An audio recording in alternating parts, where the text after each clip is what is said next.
निज मु आमे दुई जण आमे माने जेतेबेले लट लकार आमे उत्तम पुरुष प्रयोग करछे निज पई सेमिति वर्तमान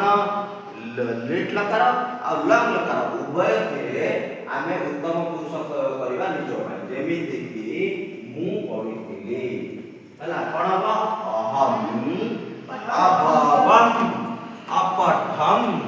अभवम अपठम अभवत नहीं अभवत केमति हबो अभवतरा प्रथम पुरुष रे प्रयोग हबो अभवम का ना कोन ना लागले अभवत जनकर ना लागिले किबा से जदि प्रयोग करिवो ताहाले सेही जगह रे अभवत हबो प्रथम पुरुष रा प्रयोग हबो बुझि पालो कोन बुझिरो अहम पठितम अहम अपठम